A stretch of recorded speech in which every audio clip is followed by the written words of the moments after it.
APATS, coming up this year on 26th and 27th of August. Today I'm with Glenn Ryan, CEO of Aviation Australia. He's going to be one of our speakers. We're going to learn a bit about Aviation Australia and Glenn, and so thank you. Yeah, hey, thanks Stuart for coming out and seeing our great facilities here in our Brisbane campus. It's great to have you. Awesome, thanks. Perhaps tell us a bit about yourself and Aviation Australia. Great. I spent 30 years in Army before I came across to Aviation Australia.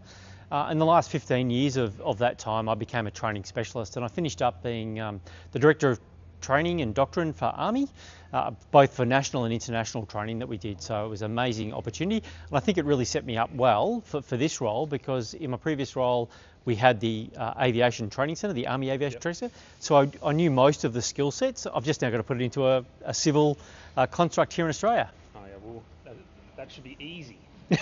Should be easy. Minor challenges. Minor challenges. Okay, tell us about Aviation Australia. Aviation Australia is a business set up by the Queensland Government nearly 25 years ago.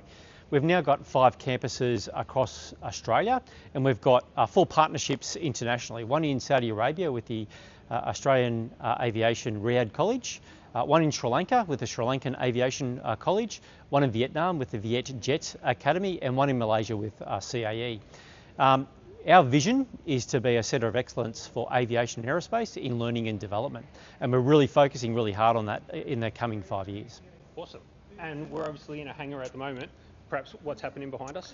So the group just behind us here are EASA students. They've come over here to do the EASA 2,400 hour program, which allows them to be accelerated off to their EASA licence. Stuart, you can't see it, but up in the aircraft and over in the hangar over there, CASA industry students, so Australian students, getting some licence exclusions taken off their licences so they can provide more capability to the Australian market. Awesome. And that's probably where we're going to end up talking about sort of some workforce challenges type stuff. Yeah. How do you think, or how are the programs with Aviation Australia? Like we're short of engineers as much as we're short of pilots and cabin crew, but we're engineers. How is Aviation Australia programs helping with that workforce challenge? Well, I think from Aviation Australia's perspective, we like to think globally. So there's a global shortage of aircraft maintenance engineers, of pilots, and we can see the wave of remotely piloted skill sets and advanced air mobility coming at us. From a national perspective here in Australia, it's no secret, there's a massive shortage of all of those skill sets here in the country. So we're really focusing hard on inspiring and developing through being in school programs for aircraft maintenance engineering, school programs for remote pilots, and then really focusing on that development through ab initio programs for CASA students, and working with our offshore partners, as you can see here, to help grow the EASA students, so that we're focusing on the workforce problem, not just here, but trying to help with partnerships regionally, so that we don't have this constant flow of workforce that's just creating more friction. Yep.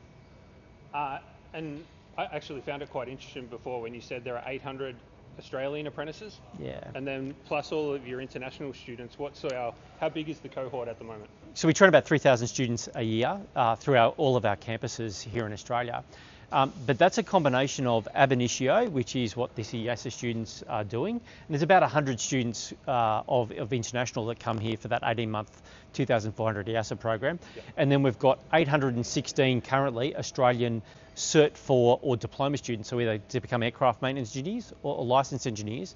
And then the remainder of that is people coming to do workforce development skill sets. So to become able to deal with looming on certain specific projects, yep, all the way through and including a lot of composites work as the aircrafts change from being metal sheets to actually being highly capable composite capabilities. Okay, in 2023 at APATS, we had Ian Weeks sort of in its very embryonic stage talk about the Qantas Academy, and perhaps Glenn, you can sort of give us an update on that. In Australia, we've got a significant workforce shortage, and Qantas can see that coming and has invested greatly in supporting the Australian aircraft maintenance engineering. We've got 2 classes, one is an avionics and one is a maintenance course at the moment, and they're going really well. But the real quality of this is the fact that we've worked with Qantas to work out what is best for us to do in competency-based training. So in a day, we can do landing gear 2 or 3 times. but in their hangar, they may only get one chance a month to get those apprentices in that. And that is the power of having a good MTO that's able to deliver competency-based training to ensure that the confidence and competence is delivered. And so working with Ian Weeks, so I was talking to you last week about this, really making sure that we do the right training at the right place, so that regardless of where these people end up, whether it's in Qantas or elsewhere, they've got the confidence and competence to deal with the significant shortage of workforce that is out there right now. And is that a similar, so the recent agreements with Malaysian and Sri Lankan airlines, is that a similar program, or are they students of that? Or no, so that's a basic EASA 2,400 hour program. But when you even look at that from our perspective, that has been designed as a competency-based training program. They do their theory, but then they come into this hangar that we've got here, and they work on the competency of, in this case, the landing gear. So we use the same philosophy to deliver exactly what EASA needs to deliver that highly qualified group out into industry at the end of it, so that when they go to their OJT, they're ready in 2 years to get that licence. Yeah. So in Australia, historically, we've had issues bringing engineers in from other regulatory jurisdictions. Look, Stuart, that's a really good point about the diversity of our global workforce.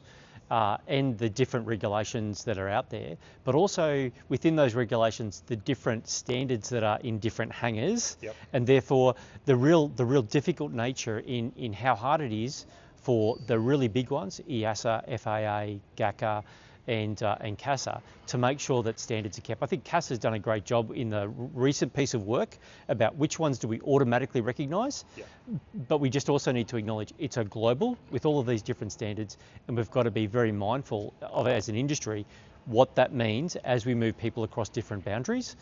There is still a lot of work to go there, but we've got to work together to get there. Yeah. Glenn, what's happening exactly with this aircraft behind us? All right, look, thanks, Stuart, for asking about that. This F-28 has done a great service to aircraft maintenance engineers in Australia, and I'm sorry to tell you that we will be getting rid of that and putting a 717 in here next month, actually before APATS, so there'll be a 717 in here. That really brings us then to a digital platform here to train avionics and maintenance engineers in I know it's still a 717, it's an older version of it, but that brings us up to a whole new capability in practical competency-based training. So we can start doing fault finding on a digital aircraft that was only just 2 months ago flying for Qantas. So it's a recent flying aircraft where we can get some great quality training out there. Yeah, awesome. And as we look around, and there's a couple of aircraft in this hangar, and we're in the other hangar with engines, and obviously the cabin crew with seats.